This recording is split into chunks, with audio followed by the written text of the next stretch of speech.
So I interviewed my godmother, my nanny. Her name is Tammy. Then I interviewed my grandmother. Then I interviewed my friend Shelby. And I asked if I could record this interview with them, and they said no. And I think it has to do with their jobs and just their outlook on cannabis in general. So I hope that's okay. But I asked my nanny how many people have died from cannabis overdose, and she knew the answer was none. And then I asked how many people had died from alcohol overdose, and she just said a lot more, because obviously if there's none compared to some, it's more, but she knew that it was significantly high. Because alcohol abuse has run in our family, so we're very aware of that. But when I asked her why she thought it was illegal to smoke but legal to drink, her response was that cannabis is a gateway drug.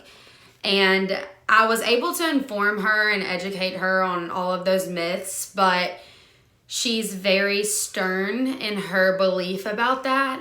I think that just has to do with her past experiences and her relationships and things of that nature.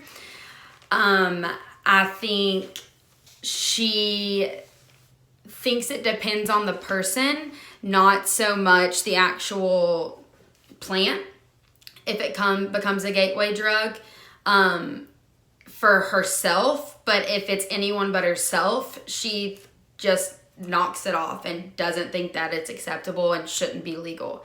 So that was very confusing, because she wasn't totally against it, but she definitely wasn't for it, if that makes sense.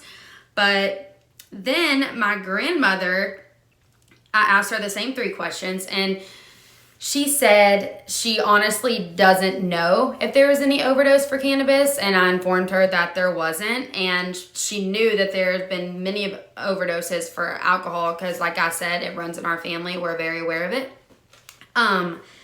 But whenever I asked her why smoking was illegal and drinking was legal, she just said that's just how things have always been, and drugs should not be legal. She thinks that cannabis is a drug. She doesn't think that it can be looked at as medicine.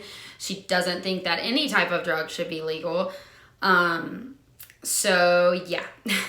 And then my friend Shelby knew that there had been no overdoses for cannabis, that there had been tons of overdoses in alcohol. And when she explained to me her reasoning behind the legal and illegal, she thinks that people are just scared of change, and that they know it's not that bad, but they just don't want to change and honestly be proven wrong. That was her thoughts on it. I thought that was interesting, but she was very stern on pro cannabis. So the 3 people I interviewed, one was mixed, and then one was definitely against it, and one was definitely for it. So I don't know. That was their responses. I was surprised that my grandmother and my nanny didn't know as much as they did, and I was happy to know that my friend was educated.